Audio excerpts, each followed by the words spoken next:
Welcome to DeVono Cresa's podcast. I'm Sean Dawson, Head of Insights. For what is our first podcast, we've assembled our leadership team to discuss COVID-19 and its impact on the commercial real estate market and occupiers. We have Luke Philpott, DeVono Cresa's joint CEO, Chris Lewis, Head of Office Agency and Consulting, Gemma Ford, Head of Flexible Office Leasing, Dan Robinson, who leads our Global Portfolio Solutions team, and last but not least, Ben Grave, who heads up our sister design and build firm, D3. So the coronavirus pandemic and the subsequent measures taken to halt the spread of the virus placed the UK into lockdown. And the past few weeks have been a period of significant and fast-paced adjustment for the nation, businesses, and its workers. This crisis is unlike any in modern times. What started out as a health emergency is quickly turning into an economic crisis, with forecasts from the OBR, the IMF, and a number of other economists painting a stark picture of global recession. The government has sought to protect businesses and jobs by announcing a number of initiatives, the most extensive of which has been furloughing, or the Job Retention Scheme, which has seen applications from more than 140,000 firms. Being able to respond quickly when restrictions are lifted has prompted suggestions that as quick as the economy is slumping, it could rebound just as strong when we return to normality. However, there are many unknowns to this, timing being one of them. Another one is the extent to which social distancing will impact the way we interact with other people on a daily basis, not least of all in a workplace environment. For many millions, the home is now the new office. How will this play out over the coming weeks and months? How will this affect the way businesses use their real estate? Over the past few weeks, through our offer of pro bono support to occupiers, we have been privy to a number of questions that firms are grappling with alongside trying to run their businesses.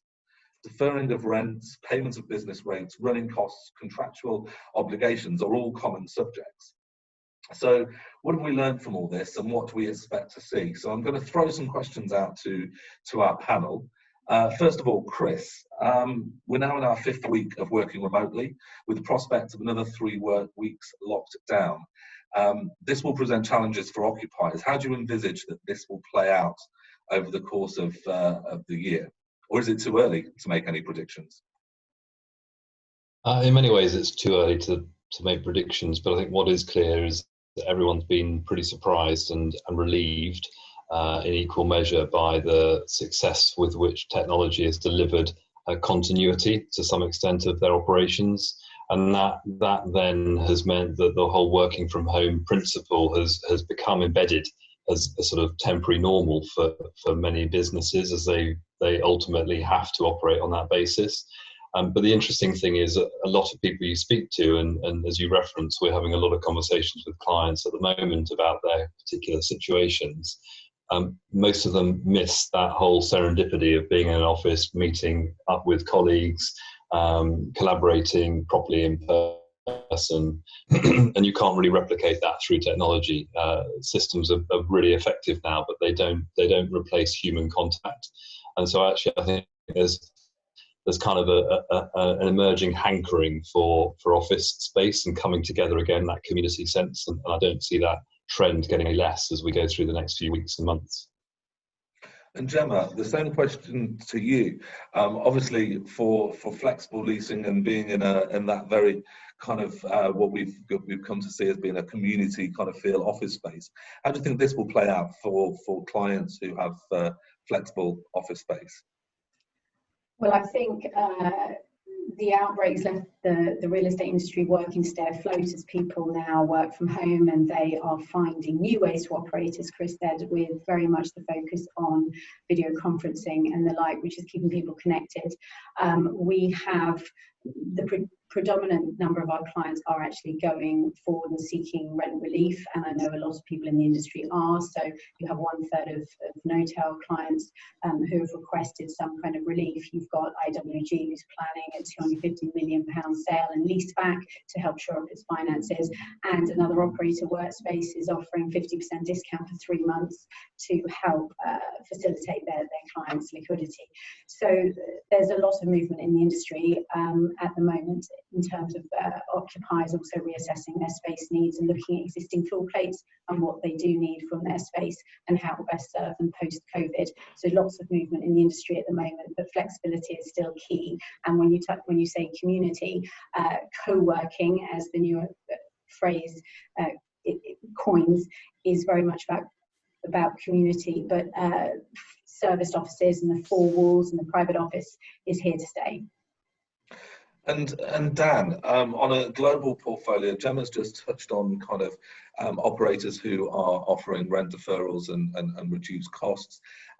Costs obviously for those corporates with a large portfolio, global portfolio, what's going through their minds at the moment?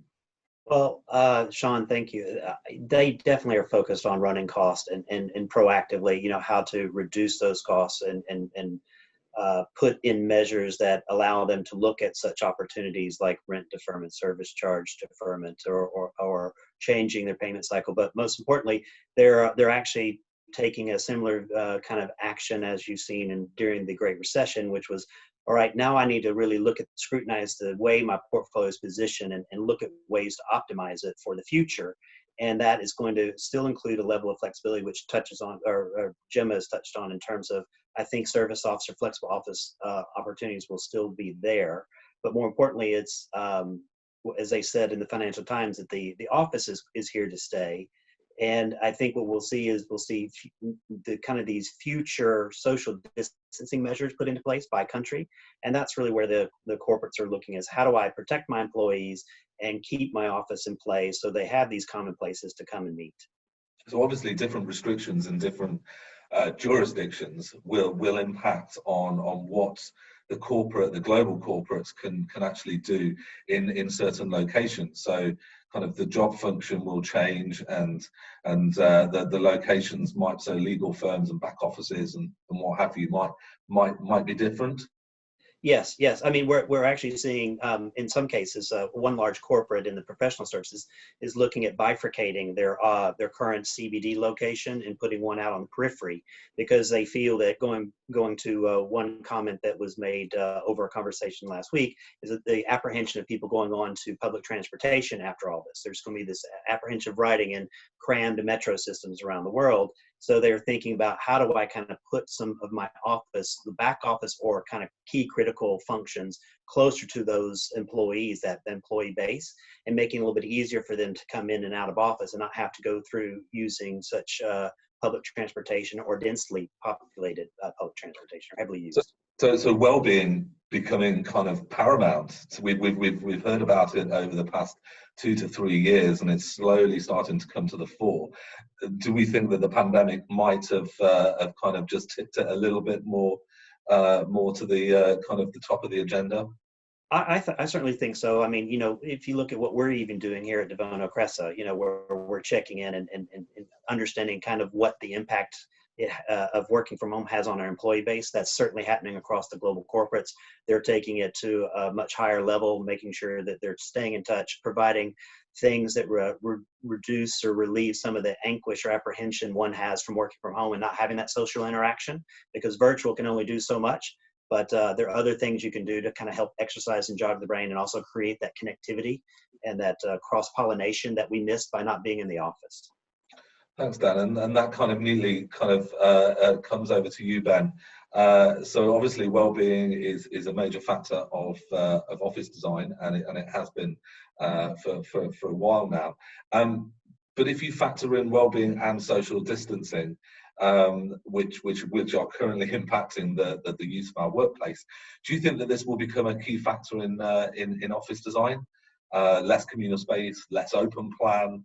We've already seen some of the major architects release some of their ideas on how to COVID-proof your work areas, whether it's kind of putting up screens between people, ensuring that there's distance between. What are you seeing with and how office design will go forward?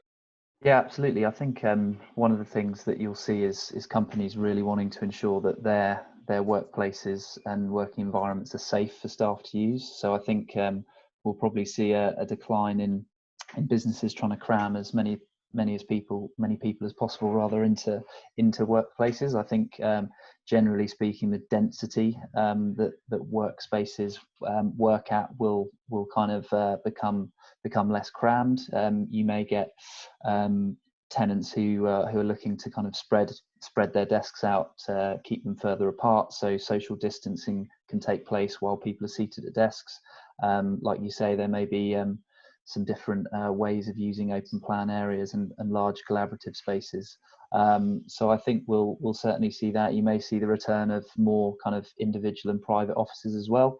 And even last week, I had clients getting in touch asking to order screen dividers between desks for sort of 120 desk offices. So they're trying to already look ahead and think at what they can put in place to kind of help those measures when we do come back and start working from offices again.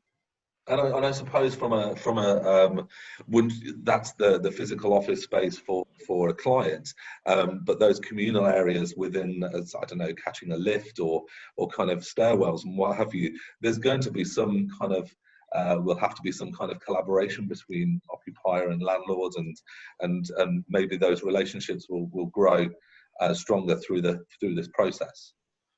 Absolutely. I mean, we've so quickly become used to queuing for our shopping, so I don't see when we come back why we wouldn't get used to queuing for lifts, or landlords increasing access control, sort of security to mean that certain people aren't too many people aren't in the communal areas at one time. So I think it's certainly something we'll see. And Gemma, I suppose that kind of touches on flexible offices as well, and the design of those going forward. Historically, they've been kind of renowned for being or putting as many people in as possible. But how do you think that will play out over the course of the next few months, or even years to that extent? Yeah, I think the open office backlash is well chronicled, but in terms of what the industry is doing, there is a lot of action behind the scenes. There's a lot of space planning and circulation and programming that will include physical distancing measures. The influence of mental and physical health in design will increase, I think, and communal spaces are going to include universal cues for comfortable social barriers. So workstations will be further apart. People will not have to crowd together like you touched on with lifts or wherever it is in the communal areas in order to get to something or see something. So whether that's digital or just physical around kitchen areas and post handling, things like that. So all those traditional pieces that are worked, or I should say provided by operators and the like, they will all be reassessed and reworked so that it works seamlessly for clients on the other side, let's call it. Luke, what we've been hearing so far is that businesses have a lot to grapple with. And our latest data on leasing activity across central London shows that leasing dropped by 1/3 based on the previous quarter. Businesses are starting to defer decisions, albeit that the month of March was pretty much a month where business was put on ice. But we have a number of expiries coming up over the course of the next 18 months, 10 million square foot across central London. So businesses have decisions to make. Why is it essential then that businesses do not ignore that they've got decisions to come up, and they need to make some of those decisions early? No, sure. Well, I think that's the point. In some cases, it is essential just by virtue of the simple point that leases, many leases predate this crisis. So what we call the lease events, be that expiries, break opportunities and the like, they are fixed moments in time. Now, if they fall within a short-term horizon, that means they must be dealt with now, or you risk placing your business in jeopardy because you've not considered where best to lease next, be that your current building or another. Then yes, you're probably not looking after your business as you need to. The sort of knock-on effect, or the other side of the coin, I should say, is if you don't have to make a decision within a short period of time, because actually your lease expiry, for example, falls in 4 years' time, then there's no good reason why you would be rushing into decisions at the moment. And the outlook, I mentioned this at the intro, the outlook from some of the economists, OBR for example, 35% drop in GDP. There is going to be that kind of short-term liquidity crunch. There's going to be businesses are going to feel the pinch going forward. What can businesses kind of do to alleviate some of this pressure? And are we seeing some things, some government initiatives that are out there that probably just need to be a little bit more kind of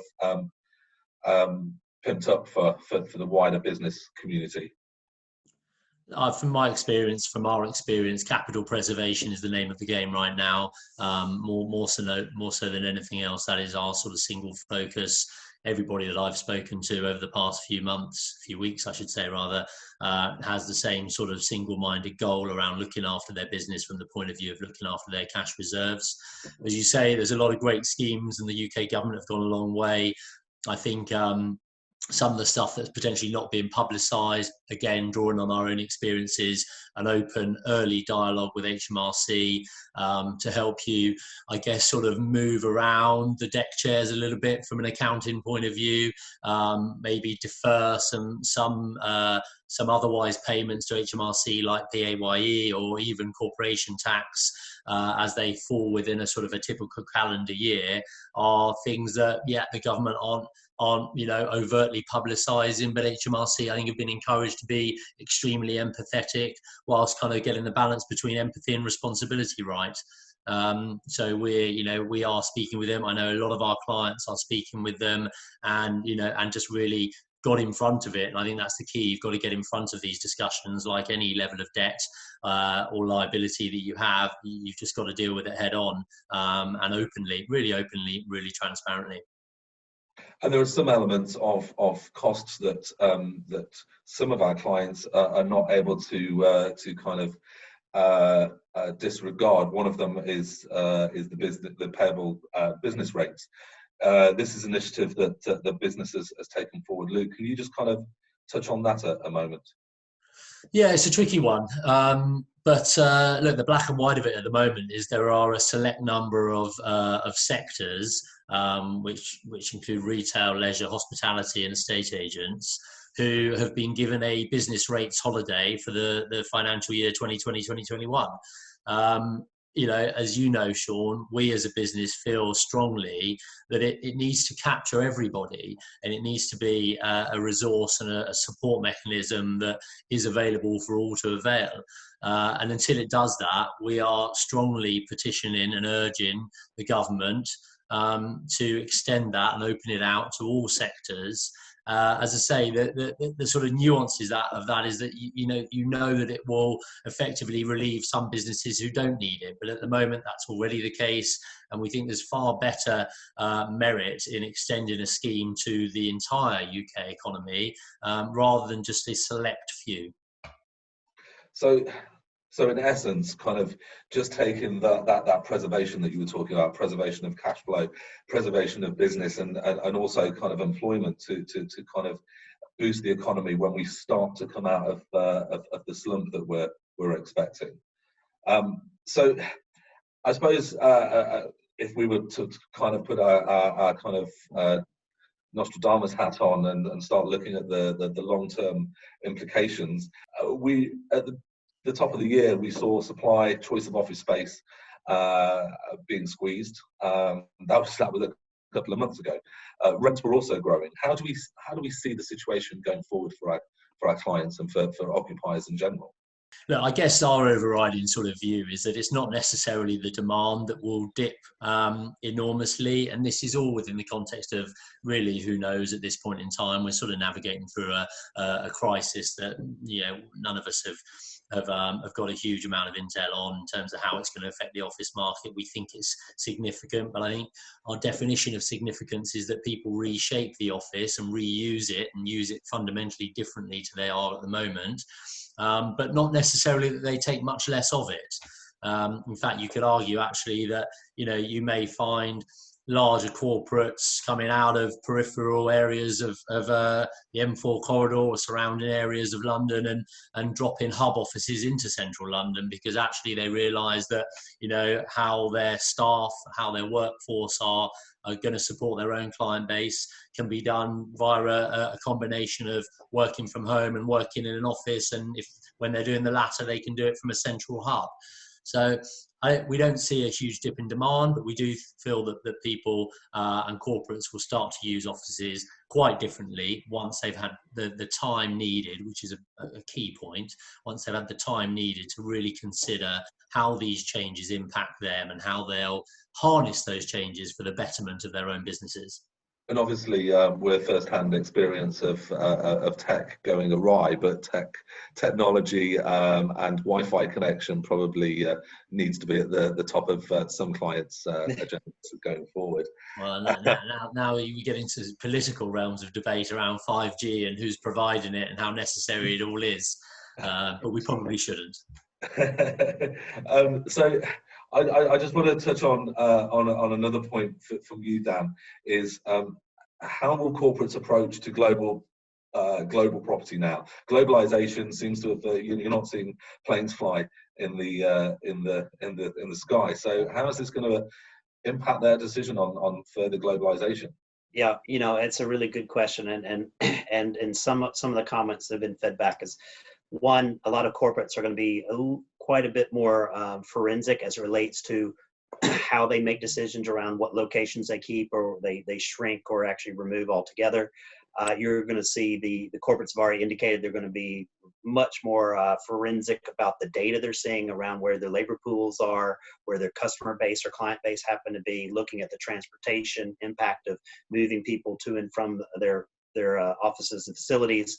I think on the industrial side, it's certainly begs the question of why we should we have an extended supply chain, and will we see a lot of people onshoring some of their extended supply chain of production coming back here to Europe, to the UK. I think that's definitely going to happen. I mean, we're already seeing that. When I was talking to one of the top three logistics providers, that the balance of containers are now starting to shift back over to this side of the world. One, because China's on, but two is that we're going to see a lot of companies start moving production and people back here. So they, with travel being somewhat limited going forward, and we don't know what it will look like, I think there's going to be a much more interest and focus on having people closer to the headquarters and closer to the customer base, client base. So making the workplace the best it can be. Ben, if that is the case, I don't know, one or two kind of main points that you think going forward will office design will have to cover. Yeah, I think ultimately, if you're going to have a larger percentage of your workforce working from home, certainly more than we do at the moment, we feel that offices are probably going to go down the route of being a place where people come to collaborate and to meet external clients. So I think that client experience is going to be really important. So you'll see, as we've touched on earlier, don't necessarily see the square footage of office space shrinking, just seeing it used differently. So giving staff more space and having a sort of larger space to welcome clients and make them feel like they're coming into a safe environment. And Gemma, kind of client experience and just experience in general, do we expect to see that fast pace of growth in the flexible office market to continue, or is it just a little bit of a hiatus at the moment? I think it's a hiatus at the moment. You're absolutely right. I think we can't quite predict when that will kickstart again, but I think it will do that. And in terms of the actual physical spaces, focus on efficiency of productivity and safety and cost will be the driving force. And I think along the lines of what Luke said and others have said, I think we will see a balance, because even if people need less space because of the proponent of work from home, they will then, again, in terms of the operators in the flex market, they will need to provide more per person. So if they're going to redesign their spaces to allow that kind of larger footprint and better flow, but still tick all the other boxes, then you will end up with a kind of balanced perspective and a balanced proportion of space that people end up taking. So again, supply and demand will maneuver itself over the coming months. And I think with regards to the state of the flex market, I think it's fundamentally strong. Lots of providers who have been around, operators, same for years, and are long in the tooth at this. They will be waiting to step into the fold for those market opportunities they can get their hands on, especially as people, the demand for flex will grow, and there will be more opportunities for them, especially with the likes of JP Morgan saying that they're expecting to see the same kind of, if not harder and faster, fall in London office rents, which were about 30% in the great financial crash. So let's see what happens there. So I think what I'm taking from what you've just said, and one of the word that resonates with me is opportunity, and I think what we expect to see, and what I'm getting from conversations with the team and with clients as well, is that there are opportunities out there, whether that is opportunity to look at your existing floor plate, your footprint, but there are going to be frustrations, there are going to be difficulties. Cost will be a big thing going forward as businesses start to scrutinise every element of their footprint, whether it be here in the UK or globally. So I think the direction of business decisions regarding real estate over the next 6 to 9 months will ultimately determine the market fundamentals, and government support for businesses and workers will soften the impact of the current situation and will allow many to return to a semblance of normality when that time arrives. But in the meantime, we are here to support you, however small or large your query is. And I'd just like to take this opportunity to thank my colleagues here on the panel for their time, and ask for those listening to share this podcast on social media. And for more information, whether it's on COVID-19 or the wider market, please head to DeVonoCresa.com, where you'll find a link to our petition to the government for deferral of business rates and a matter of other. Thank you very much.